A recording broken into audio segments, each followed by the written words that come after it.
tere! Mina olen Eia Uus ja sa kuulad-vaatad Rahva Raamatu sisuhäälingut Raamaturännak. Täna on meil külas meie esimene väliskülaline ja see on raamatu Me peame rääkima lahutusest autor Kate Scharff. Hi Kate, welcome. Eia Uusiga? Aitäh. Okay, I knew I was going to butcher that. I tried. So I was really happy to see this book. How did it happen that you wrote this book about children whose parents are going through divorce? Well, I've been working with children, couples, and families in this area of separation and divorce for a long time, but that's not a coincidence. I think it's a long-standing area of personal and professional interest for me because I went through my parents' divorce when I was 10, so the age of the audience for this book. And I went through another divorce when my children were quite little. And what's amazing about it to me is thinking back, my parents are mental health professionals. They're a therapist and a psychoanalyst, a child psychiatrist. And they're very attentive, loving, psychologically minded parents who did pretty much everything wrong, honestly. They had no idea what they were doing. And when it came to be my turn, we were a little bit psychologically upwardly mobile, so I did some things better, but I did a lot of things wrong. And, I think nobody knows what they're doing when they get divorced. Everybody feels crazy. It's very, very difficult to keep your focus on your children when you can barely put one foot in front of the other, which is typical, and being asked to make decisions about the things that are most important to you at a time when sometimes it's hard to get out of bed. And I think, my parents particularly struggled because this was sort of back in the 1970s when the divorce law in the United States was really ancient. And there was an assumption that children went with the mother and saw their fathers, kids saw their fathers maybe Wednesday night for dinner and every other weekend from Friday after the dad got off work, which could be any time, until Sunday midday. And that is what in the United States we now call the axe murderer schedule. In other words, you could kill somebody with an axe and you would get that much time.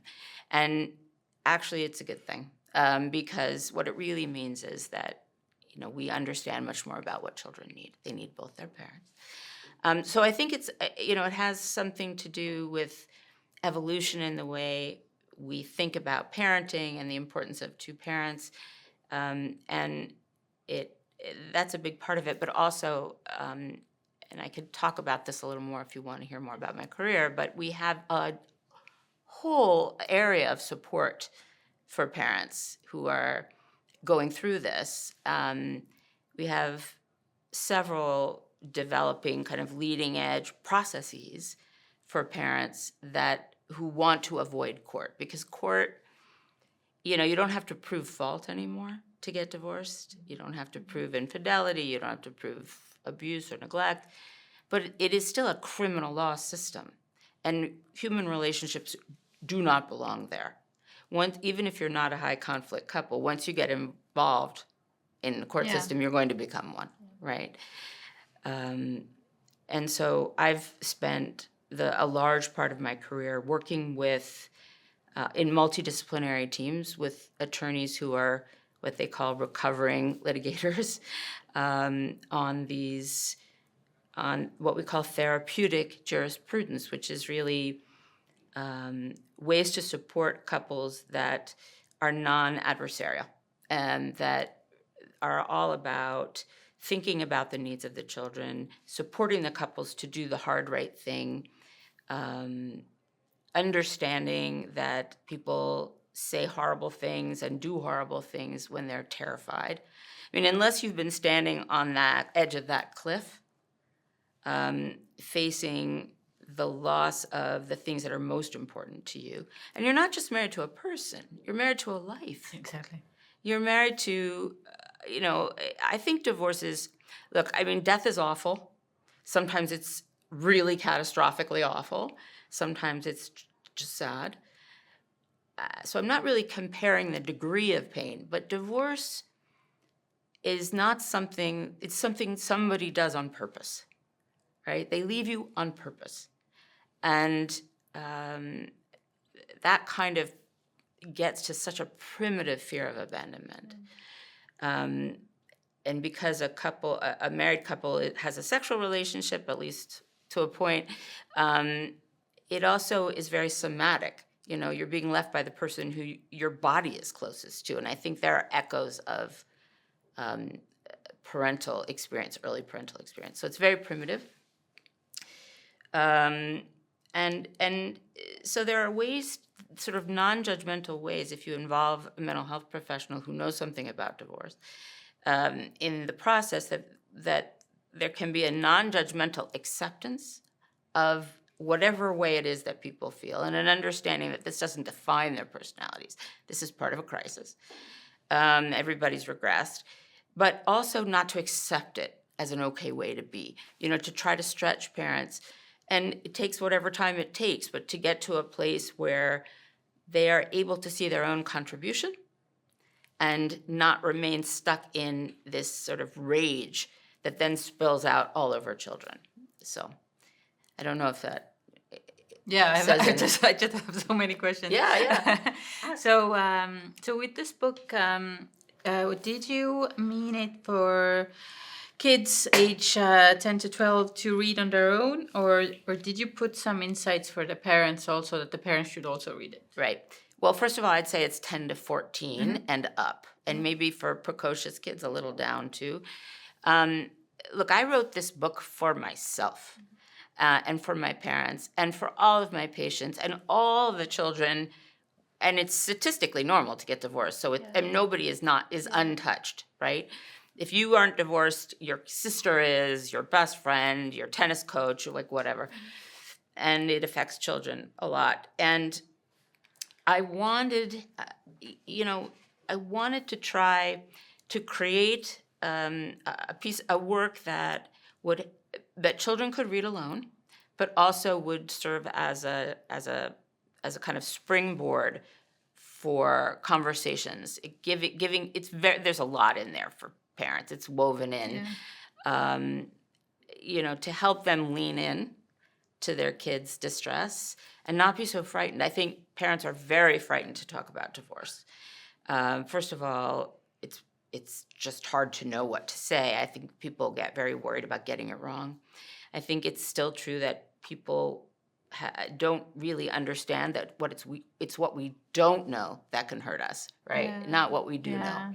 And that what we don't address with children going through this is whatever they're going to make something up, and whatever they make up is going to be much more frightening than the reality, because a large part of it is, I don't care how sophisticated the child is, it's my fault. Yeah, it's always my fault.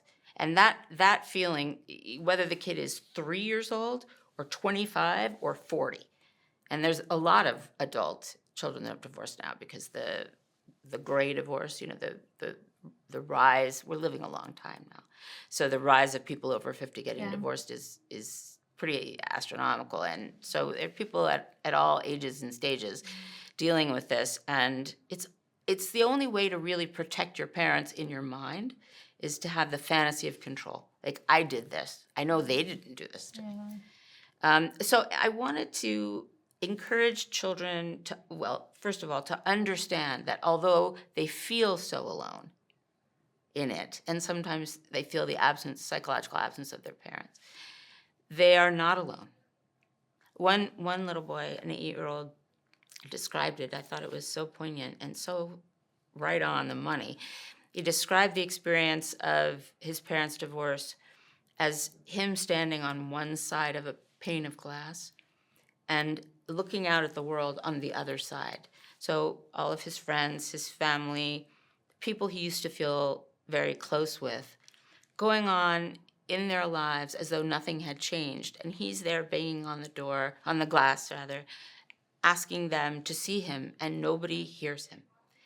And I thought, That is the experience. And it's heartbreaking. And I don't want that child to feel that he's other, right? I want the child to understand that everything he or she is feeling is normal and has been experienced by thousands of children before and to come. And I want them to begin to find their own voice, to learn to speak up for themselves and to ask good questions, to ask, please don't fight in front of me anymore. You know, when you attack my other parent, you are attacking me, the part of me that is identified with that parent. And I feel, you know, like there's a rift, a huge chasm down the center of my own being. And I want kids to get in touch with that, and I want parents to find a way to hear it. So I remember reading somewhere, I have the same experience that my parents are divorced and I separated when my child was little. That I read a couple of years ago that nothing is as devastating to a child. Like you can tell the child that they are stupid or they are something, you know, awful, but it is not as bad to their self-image and so on as when one parent says something bad about the other parent. That it's like if your mom says that your dad is stupid, then it's worse for the kid than when somebody has told the kid that they're stupid. It's true. I mean, it's not great to tell your kid you're stupid. Yeah, of course. But you know, if it's not a theme, it's going to bounce off, right? It's more, you know. Because I remember my mom always telling me like, how awful my dad was and what he did. And it's devastating because especially as we are, you know, developing as, you know, into the people that we're going to be, we find, you know, even in intact, happy marriages, there are huge differences in the way that parents parent, and children benefit from that. And every parent has vulnerabilities and weaknesses, and they have strengths. And, you know, you may have one parent who is very good at soothing you when you wake up with a nightmare, and does, you know, carries the creative gene, or is more spontaneous. And you have another parent who is great at helping with homework and also loves music. And, you know, these are things that children literally take inside themselves. You know, in other words, these traits and these connections become a part of who the child actually is. And so when a parent, you know, if your mother says, you know, your father, you know, scumbag. He's a scumbag. He did this horrible thing. He did that horrible thing. He doesn't know how to take care of you. He's you know, obsessed with work. He doesn't care about his family. This is a literal attack on the child, and it's it's like being shot in the heart, really. Mm-hmm. So yeah, I mean, it sounds like you have had that experience. Mm-hmm. Yeah. But yeah, I didn't know about it, and when I've asked my dad about it, like, so tell me, I know that my mom had problems with alcoholism and so on, and now I'm 41, and I recently had this conversation with my dad, and I'm like, so tell me what happened. Like I've heard just snippets from my relatives, and he's like, but it's your mother. I would never speak ill of your mother. Yeah. And I was like, well, this person has been speaking ill of you for decades. Yeah, I think you're actually talking about something very important, which is, you know, there's this gold standard. There's this idea that you should never disparage your ex in front of your child. Yeah. In theory, yes, you really shouldn't. But there are situations in which the misinformation is so powerful and so damaging. Yeah. You know, if you hear something very distorted coming out of your child's mouth, I think it's a real disservice to that child not to find a constructive way to address the misinformation. So there are things that parents do. You know, there are sort of three ways to respond to that. You know, one is a sort of passive way, which is an abandonment of the child, to sort of say, oh, but your mother is your mother. She would never, right? She loves you, and, you know, she doesn't want you to, you know, I don't know why, you know, she didn't mean it. And then there's the sort of defensive response, which is, oh my God, what a blah, blah. And, she's just jealous and she is miserable and she's always been miserable and, that, which is another kind of attack. But then there's the protective response, which is really more, it starts with empathy, right? Because with an understanding, this parent may also feel rage toward the parent who said it, but the important part for the child is to hear empathy. I don't know why your mother said that. It must be very, very hard to hear something critical about one parent you love from the other parent that you love. We see things differently. And, I'm just very sorry that you had to go through that. Yeah, and reason why I'm also asking is because in Estonia recently there have been a couple of huge scandals in media with famous people and just this two sides in public saying all the awful things about each other and it's just... Yeah, we have that too. People love a nasty divorce, don't they? It's really... I think it's because people are so afraid of it. Like it's contagious. Yeah. And so it's easier. But apparently it is a bit contagious that there's this statistic that if somebody in your friend group divorces, then it's really likely that the next people in this friend group will also start divorcing. Interesting. I have to think about that, whether that is my experience. Maybe. I've certainly had clients who have said, I was miserable for years, but then my friend talked about how she missed being touched by her husband. And I thought, me too, So, I think there's some of that. I also think there are ages and stages at which people are more likely. So you're just the first or the second. Yeah. It's interesting. I mean, I think there are patterns that are more powerful. So it is, look, I want to say I sort of would like to lead with the good news, right? Before we start talking more specifically about the experience of parenting through divorce or being a child of divorce, which is that divorce is not a failure. Divorce is an opportunity. We live a long time. Divorce was not invented to last 50 or 60 years. Marriage was not invented. When marriage was invented, the idea of romantic love in the Victorian era, people were married like 7 years and then they died.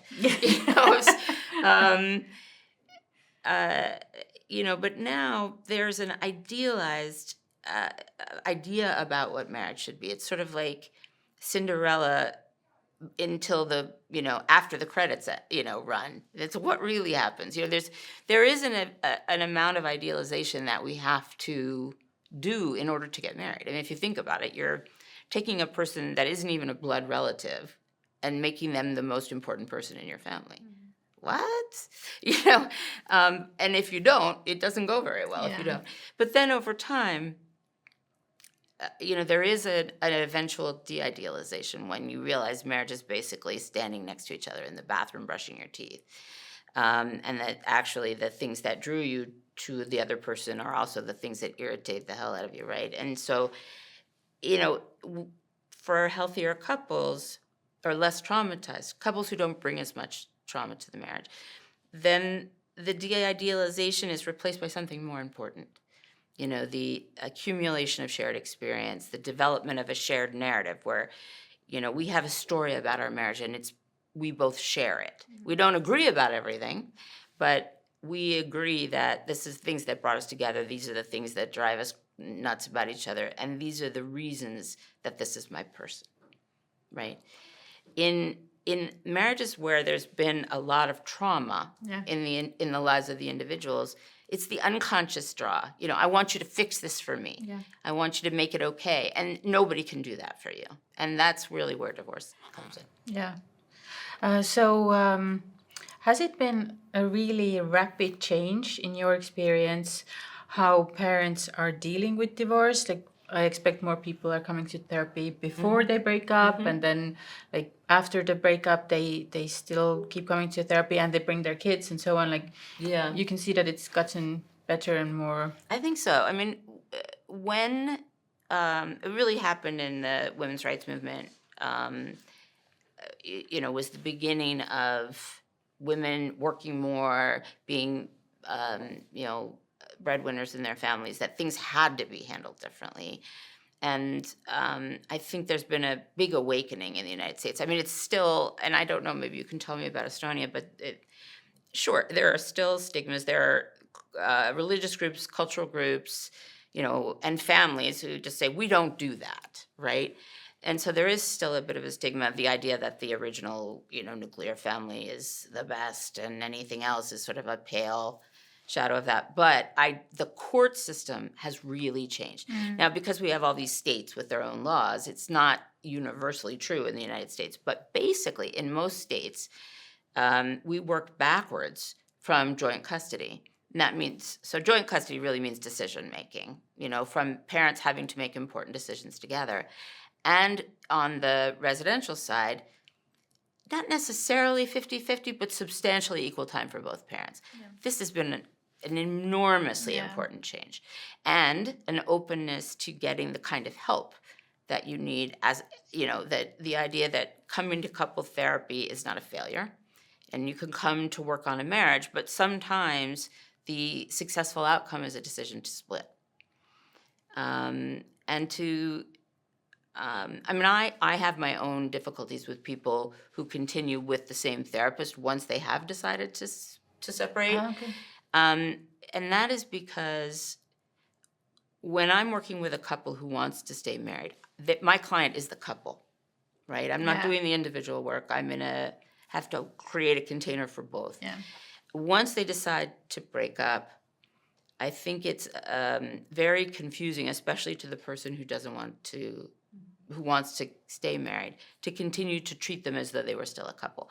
And they're not. They're in a position of uncoupling and retooling, coming back together in a very different way as co-parents, hopefully with a good degree of success.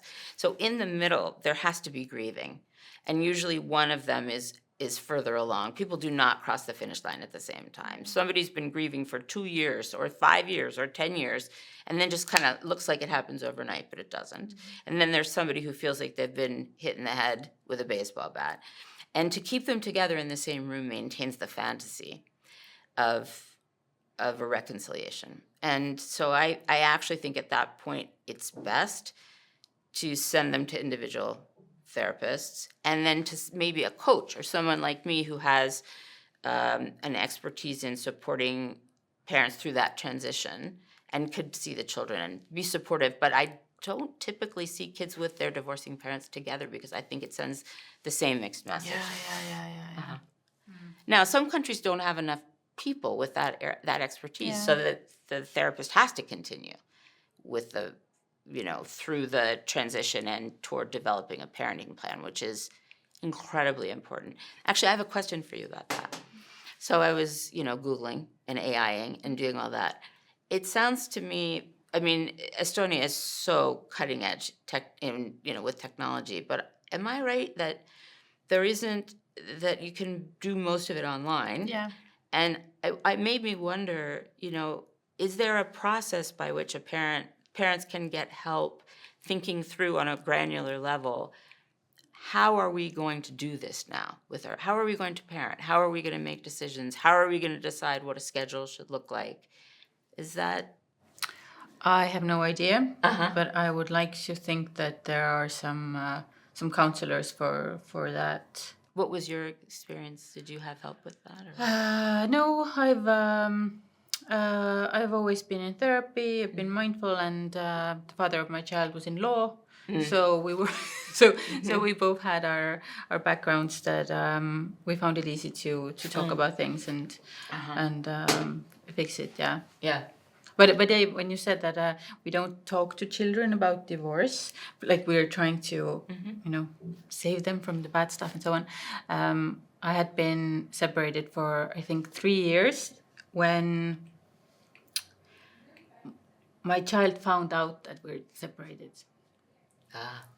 So we were living in separate homes, all of her like memory, and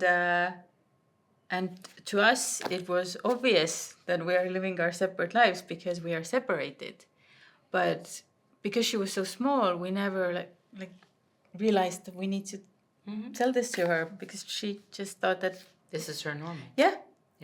How old was she? 5 now. So she was 5 when she realized that. Yeah. How do you, I mean, it's interesting. There are so many parents who say, you know, our kids are not affected by this because we don't fight in front of them. Yeah. But, you know, there are hot wars and cold wars, right? And I think kids always pick something up. They have like these emotional radar detectors on their heads, right? So they're picking something up, but they don't know what it is. So I don't know, I can't know, I wasn't there, what that was like for your daughter. And if you have a decent relationship with her dad, that always helps a lot. You know, as long as she may feel she has one family and 2 homes. And that's the goal, right? I always say to my clients, you know, the goal here is that you can dance together at your child's wedding. Yeah, exactly. But I don't know whether, I mean, maybe she had friends whose parents lived in separate households. I don't know, but yeah, probably not. Okay, so there's got to be an emerging question. Yeah. I don't mean to be critical. You know this, right? Like, what was I thinking? That something is different. Yeah. Because my parents get along fine, but I don't get the sense of the coupledom in the same way that some of my parents, my friends' parents have. So how did she figure it out?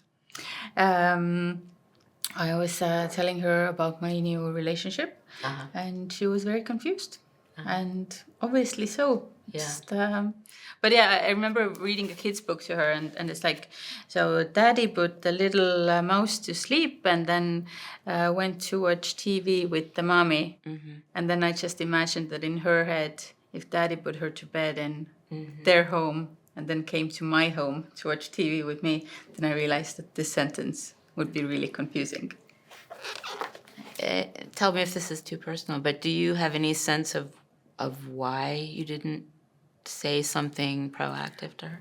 Because we had been separated since she was really small, and like because she was living in 2 households, and I didn't realize that that she didn't know. Yeah. Right. That's the thing about young children. They don't know, but they don't know what they don't know. And it's also hard to think about, how am I going to put this into words that a young child can understand? But I think it's sort of like, you know, the way good parents handle the issue of adoption. There's never a moment. It's just there. Yeah. You know, it's something that evolves, you know, and I often say to parents when we're having the discussion of how to talk to kids, and they really don't want to do it. I mean, they don't want to inflict the pain. And you know, these are, you know, you have a child, you know what it's like. You take them to the pediatrician to get an inoculation, and it's the worst thing ever. You can't stand it. But now you have to tell your kid, you know, we're not going to be married anymore. That means we're not going to be living in the same house. You can say all the right things. You're still going to see us a lot. We're still going to take care of you together. You didn't do anything to cause this. We're not looking for you to be extra good. But the fear of what that's going to do, and the guilt, especially if you were a child of divorce yourself and told yourself you would never do this to a child, you know, I know what I'm talking about, and the fear of putting ideas in children's heads, I think. There's so many reasons that people don't want to do it, but you know, kids, when something feels off, you know, the idea that your parents can't make it safe for you. And there are degrees of this, obviously. Sometimes it's very unsafe. Sometimes it's just a little confusing. But the idea that your parents can't make it safe means that you, the child, need to take care of them so they can take care of you, I think. I'm sort of repeating myself, but I think, you know, 5-year-old, especially, you know, this is the time of an explosion of creativity, of, you know, abstract thinking, Yeah. you know, and fears. This is witches under the bed, you know, and which is why she put it together. But she's going to be fine because she has parents who love her, Yeah. and you know that she knows that you track her, and when you make decisions. And this is the other thing, you know, nobody gets this right. Mhm. It's not about hitting the sweet spot every Yeah. time. It's about the effort. You know, children want to feel kept in mind, and if they do, and then over time, when you know, every divorced parent or separated parent sometimes rolls their eyes when they hear about, we ate pizza and watched crap on TV all week, and you're gonna, but your kids see it, Yeah. and you know, when you do that, if you can say, you know what, obviously I'm not crazy about those decisions, but they're not a big deal. Yeah. Your dad, your mom, they do a good job, and I'm really sorry I made that face because I know it's upsetting to you. You know, it's the effort. Yeah. And the message is so powerful. You know, I can screw up, and it's still okay. I'm not a failure. You know, we have a family here. So, do you have any suggestions for parents who have these kinds of topics upcoming and Are terrified. like when to tell their kids and how and Yeah, sure. Well, obviously, it depends on the age of the child. You know, what a child can absorb. It's not one conversation. It's an unfolding series of conversations. I had one with my 28-year-old recently when his father decided to suddenly tell him everything that, you know, I did that was awful, and there were some. And, you know, and he wanted me to fill in the blanks. And I just said, you know what, honey, I am the first to admit that there are things I wish I had done differently. Your dad and I have different narratives, but I'm not going to tell you right now. I'm not going to answer your questions. You're too upset. And I don't want you to, all I can tell you is I'm the same person I've always been. You know me. And he said, well, I'm not sure anymore. And I said, yeah, you do. And at maybe another time when you're not feeling so, you know, turned upside down, and that can happen anytime, we'll talk again, right? So it's really what kids remember about these talks isn't what you said, it's the feeling. okay. But there are things to say. So I would say, you know, first of all, I think you should put all the kids in one room, no matter how old they are, because every child reacts differently, you know, and they sort of each take a part of the reaction often. And even if there's a child who's too young to fully understand, they're a part of it. And their questions will get more elaborated, you know, more embroidered over time. But I think it's a family discussion. And I think it's important, if you can, to talk about it in advance, maybe with a professional, to get as close, you know, there's parent A's version, there's parent B's version, and what's the overlap in the Venn diagram, and can we focus on that? So somebody's been unfaithful, somebody's really, really hurt. But if you make it somebody's fault, what typically happens is it ends up blowing back on the parent who is, you know, presenting themselves as a victim, because that it feels horrible to kids to be parented by a victim. So I usually say, let's see if we can find something that feels authentic. Yeah. And if it's not authentic to you, don't say it, because you won't be able to repeat it. And, you know, it's something along the lines of, look, you've probably noticed that we haven't been getting along so well. Things haven't been feeling great. You may be confused about why. But, you know, your dad and your mom and I, you know, sometimes it's not even a parent, that's the parent, right? Yeah. A parent is not necessarily the person who gave birth for sure, but or even was there in the beginning. It's the person who has like the primary responsibility. And we have decided that we can't be married anymore. And what that means is that we'll be living in separate places, but we will always love you. You did nothing, you know, the things I said before. You did nothing to cause this. You can't stop it. That's a very unfair truth. And then you're going to be spending time, you know. Most of the time, even older kids, their initial questions are not very complicated. They want to know, they're self-absorbed because they're kids. and they want to know, what does this mean for me? Yeah. You know? So am I still going to be able to go to the same school? Am I still going to be able to do the same activities? What about my dog? What about Christmas? You know, what about spending time, you know, at the beach with our grandparents in the summer, and, you know, who will be there? And, you know, it's that kind of thing. So I recommend to parents typically that they wait to have the conversation until they have some of the basics in place. Okay, yeah. If you can, you know, like who's going to live where, at least an initial, you know, maybe an interim while you figure it all out, schedule for sharing time. And, you know, it's better if there aren't a lot of X factors that aren't, you know, figured out, because kids really get anxious. They want to know, where am I going to sleep, you know?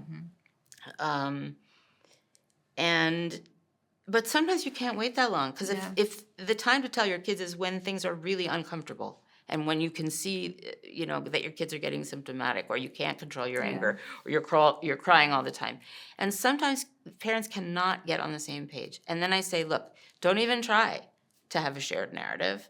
You don't want to put your kids in a room where you're telling them terrible news, but you're fighting about it. Do it separately. And these are often parents who could never get on the same page, and they can't really co-parent, and they end up having very little to do with each other. We call this, you know, parallel parenting. And it's not great, but it's better than fighting about everything all the time. Yeah. So what about these different living arrangements after divorce? Is there something that is, I don't know, scientifically proven to be better, or is it every family finds out what is their best fit? Is that this A little of shared both. nest, or? A little of both. I think it might be easiest to answer this question at a little bit of a higher level and work my way down to it. So we know now, there was terrible research in the 1970s about, you know, how every kid of divorce was going to end up alone in a trailer park. It's just not true. We have a lot of new research, and what it says is that a couple of things that are really important. One, children can do very well with more than one attachment figure. It doesn't. We used to think it was one, and it had to be the mother. Not only does it not have to be the mother, it could be several people, you know, and these are primary attachment figures. It could be it's the other parent, whether it's another woman, another man, or someone of a different gender. It can be nannies or daycare providers and grandparents. It can be a lot of people. But so even from infancy, having said that, you know, so there are still protective factors. I mean, that parents need to know about it to protect kids from this becoming a bad developmental turning point. So one is the recognition that they need both parents right from the start. Another is, not a surprise, protecting kids from interparental conflict, and supporting the kid in having a full, rich relationship with both parents, which means no Disneyland dad. Right? It means all the kinds of times. So it's the rushing in the morning to get to school. It's the helping with homework. It's the managing the screen time. And it's relaxed time on the weekends. And it's getting involved. You know, sometimes I have to really encourage, often it's the dads, do not allow yourself to be marginalized if that's a fear. Call the other parents for play dates. You know, you're not going to be considered a pedophile on the playground anymore. And then there are some others that having a sibling is a bit of a protective factor, but it's not crucial. It has to do with traveling as in a pack, but it's not crucial. And then there's another one which has to do, and this gets more to your question about living arrangements. It turns out that a building is not a home. You're the home. So it doesn't matter whether you're leaving the marital. Some parents think that staying in the marital home is an advantage. Not really. Especially if you can find another place to live that's close enough by that it's easy for kids to get access to their friends and don't have to spend a long time in the car and to get between places, can ride their bikes to see people. But that's not always possible either because of financial concerns. What what is hard on kids is if there's an experience of enormous financial disparity, where one place there's a largesse, and lots of fancy vacations and stuff, and there's a worry about the basics in the other house. That is actually a problem for kids. But you know what? Sometimes it's not actually a reality. Yeah. There's enough in both places, but somebody has sort of a financial hypochondria or, a sense of entitlement or having been done wrong. That's a risk factor. Yeah. But in terms of the best ways to share time, first of all, so it doesn't matter, don't live like a monk, but, it's important to your kids that they can visualize you in a place you're comfortable and that there's enough space for them. It's really not great. It's expensive, but it's not great to put your 10-year-old girl and your 4-year-old boy in the same bedroom. It's just not. And it's not great for you sleeping in the living room to create space.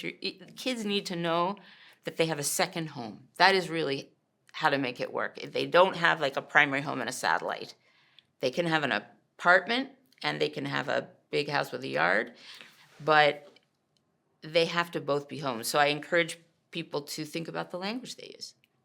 Visitation is a 4-letter word. Babysitting is a 4-letter word.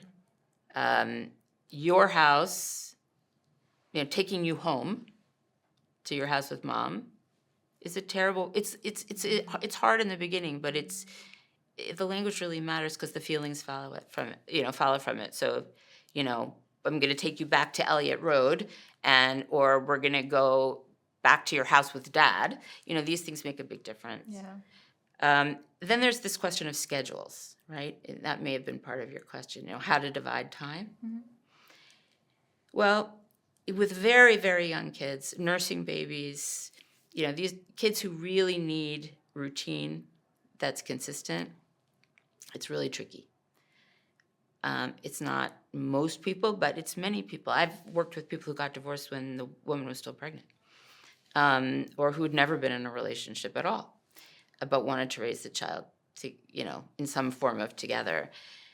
It's hard because there's either no romantic relationship or there's conflict, but really the baby needs to see their parents kind of every day, as close to every day as possible. So that means that parents are in the same space in a very uncomfortable way. And it's just the reality. That's what your kids need. You just do your best. Because otherwise, the parent who, if it's a nursing baby, they just need to be there. You can't, sometimes you can take the child to your other home for a couple of hours, but that's about it. But as they get older, so I would say, by the time they're 3 or 4, and they're beginning to develop object permanence. In other words, you can put the toy behind the couch and they still know it's there rather than having to go around and look for it. They can hold a parent in mind. In the absence of that parent, they can remember that the parent who, says no is also the parent who often says yes. Then you can begin to have longer separations. 2 days, 3 days. Those schedules, the schedules where you only have to be apart from your kid for 2 or 3 days are not great schedules. They involve lots more transitions than maybe you'd like, inconsistency across weeks, but it's the way to see enough of you, and for you to see enough of them. Once a kid is, it's different. Some kids are more resilient, some relationships are stronger. But by the time they're in elementary school, look, they're not ready for a week on, week off schedule. Nobody's ready for that. But they're ready for longer separations. And once you can do that, like if you can be apart from your kid for, say, 4 days, then you can do a schedule where there's a tremendous amount of consistency and enough time, more critically, enough time with each parent that they don't have to be thinking about the transitions the whole time. Yeah. And transitions are awful. They're the worst part of the week for kids of divorce. So the most common schedule that I recommend for school-age kids is something we call a 2-2-5-5, where so they spend every Monday and Tuesday night with one parent, every Wednesday and Thursday night with the other parent, and then weekends alternate. So Friday night, Saturday night, and Sunday night. So the transition is not from parent to parent, which is really very hard. It's somebody drops the kid off at school, somebody picks them up. So, in 1 week, you will only see your children from like after school on Monday until Wednesday morning. And then they're with the other parent for, 5 days. And then the next week you get them from Friday night, this is the Monday, Tuesday parent, is with their child from Friday after school all the way until Wednesday. So and by the way, single parenting, you may have noticed, is really exhausting. And even though you may think in the beginning that you're not going to survive separations from your kids, you're going to crave them in 6 months. And parents need breaks too. Yeah, I remember when I was starting to go through the process, and I asked a bunch of women who had already done it, and I was asking them, how will I be separated from my kid? Like what? And all of them said, there will be a time when you can't wait. And I was like, oh my God, that is awful. How can they say that? It's unimaginable, isn't it? It's unimaginable. But look, I spent the first, I don't even know how many weekends without my kids, without getting out of bed pretty much, just crying and eating ice cream, basically. And, one of the things I learned about that, actually people who are getting divorced only want to talk about their divorce. They're actually pretty boring. And there are people in your life that want to be sympathetic and supportive, but they can't really do what you need. Yeah. And I remember, so on one of these weekends when I couldn't stop crying, and I was feeling very sorry for myself. I have a sister, I have quite a few siblings, but I have a sister who's close to my age. And I would call her every night. And it was exhausting for her, but I was so self-absorbed I didn't realize it. She said, Kate, I really love you, and I hate what you're going through, but I cannot be your last call of the day every day. I was very hurt, and then I realized, oh, she's right. Like, I have to take some agency here. I have to stop acting like this is a tragedy. My kids are fine. And I think when parents can't do that, what they do is they have so much trouble saying goodbye that they amp up their kids' anxiety, right? These are the parents who say, at the transition, when they're handing their kid over to the other parent, they say, I'm going to miss you. I love you to the moon and back. If you call me anytime, if you don't feel safe, or, if you're missing me, or make sure to call me every night. This is about the parent. This is not about the child. Yeah. In fact, kids do so much better when the other parent really doesn't call much at all. Yeah. And let the child be the driver of, if they want to talk to you. Kids aren't famous. They don't like to talk on the phone. Kids never talk on the phone anymore, right? So I learned that if I could hold back, it was better for them, and the quality of our time was better. If that makes sense. Mm-hmm. But in general, if we move away from divorce and couples and so on, the people who come to your office, what are today's main problems? Issues? Yeah. Yeah. Well, most people who come to my office divorce hasn't even come up as a word, right? They what are the issues? Well, first of all, people are getting married later, and so they are sort of cooked, so they're less flexible. And,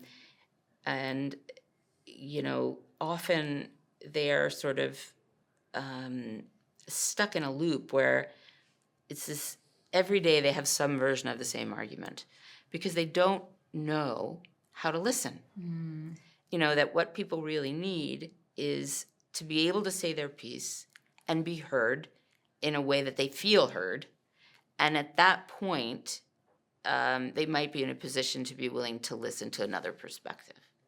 But if you're already thinking, oh, I know the answer to this, well, as soon as they shut up, I'm going to say it, that's not actually a growth-producing conversation. So I would say the biggest thing is communication. That's always, when people call me and say, we're really fine, we just need to talk about communication. I think, oh, God, it's everything, So I think it's that mainly, finding that they actually share more than they don't. That the things that they are fighting about are the things the wounded child inside each of them. And if they can talk about it, it's really hard not to love someone you know very well. In fact, it's pretty much impossible.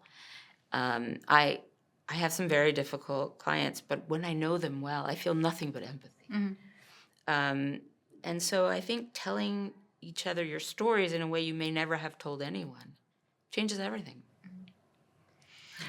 I was sitting in the cafe here a few weeks ago, and next to me, this woman was speaking with her friend in English, and she said, we started therapy before we got married. Mm-hmm. And this other younger woman was like, say what? And and she said, yeah, because it shouldn't be the last helping straw that you reach for, but you can always just like make sure the foundation is secure and so on. Do people do that? Just go get counseling for comfort, or like once a quarter, or do they come back in for tune-ups? Absolutely. Yeah. But this is an interesting question of whether it makes sense before to getting married.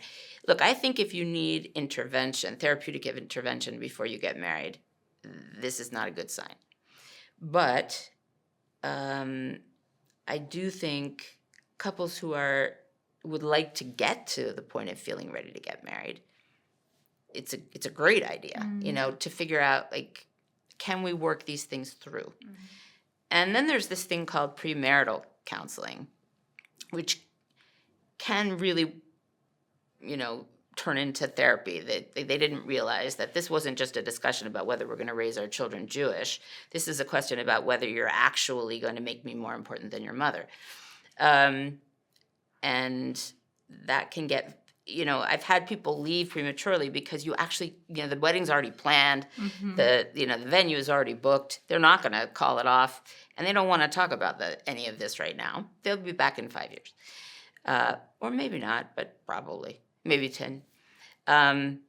But I think in terms of couple therapy itself, I think it's a great idea because, life throws curveballs at us all the time. It never stops changing. And, it's surprising, even the way having a child, the death of a parent, a job change, a job loss, an illness stir things up that, need to be worked on in a different way. And, the job of a couple, really, of a pretty well-functioning couple, is to facilitate the development of themselves as a couple, but also as individuals, mm-hmm. and as parents, and to support the development of their parents. And sometimes we hit a bump in the road. It's not fatal.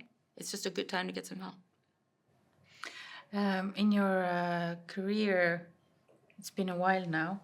Yeah. Have you seen something big and noticeable about how people have changed? Well, I'm not sure I'm quite old enough to see a long arc, but I think I have been doing this long enough to see changes. Yeah. I think the matter of affairs is very interesting. I think the invention of Viagra changed dynamics a lot. And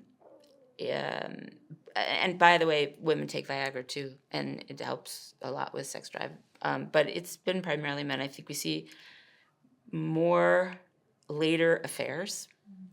Affairs have lots of meanings, though. I mean, I find it's interesting. I'm not quite sure why that men often have affairs to save marriages, and women have them to get out.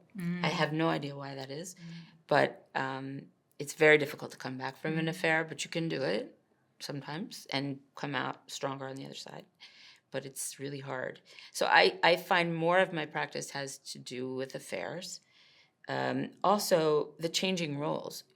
Often now it's women who are the breadwinners and men who are stay-at-home dads. I think there's a lag in both how culture views a man who earns less than his wife or does the bulk of the parenting, the court system and the culture, and women. I really hope this evens out, but I think there is some resentment that, and some shame around it. I think women often resent, having to support a family. And you know how it is, if you're a lawyer, you start out a junior associate and you're not working that hard, and you don't have kids yet, so the money isn't as important. But then you get on a partner track and suddenly you're working gazillion hours a week and you don't have very much time with your children. And you're judged for it. And if you get divorced, by the way, you actually have to keep doing it. And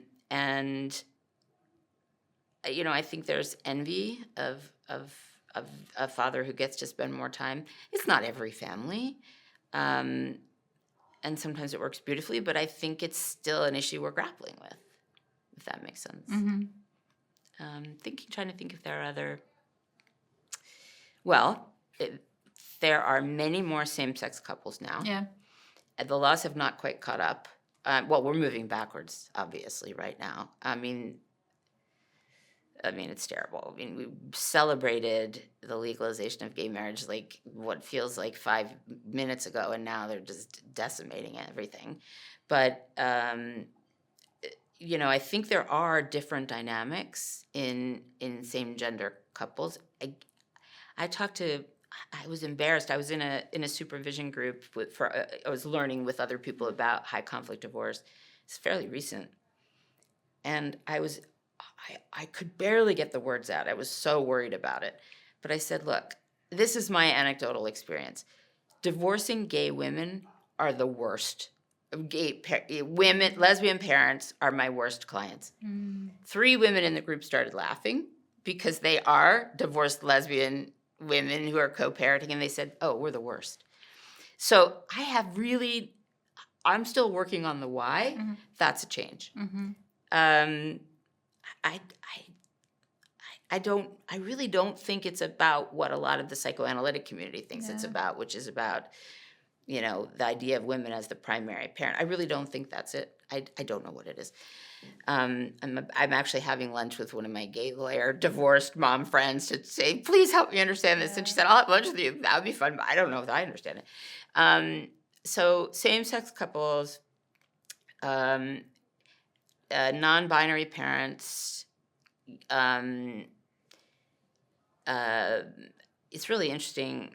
I've had some very sad couple therapy when someone was openly trans, and they had to break up. They still loved each other, but the other parent, if it's a man transitioning to being a woman, the other parent is just not gay. So that's a change. And it's hard on kids. I don't think kids have difficulty adapting to somebody coming out, but they do have trouble adapting when the parents have trouble adapting. That's a big change. Okay, thank you so much. Can I just ask for one little tip, some piece of good advice to everyone listening to this, something good that they can change in their life or for divorcing? No, in general. In general. I would say that, one of the benefits for children of divorce is that they develop an interest, a curiosity, a non-judgmentalness, an empathy for non-traditional families. And the world needs more of that. Yeah.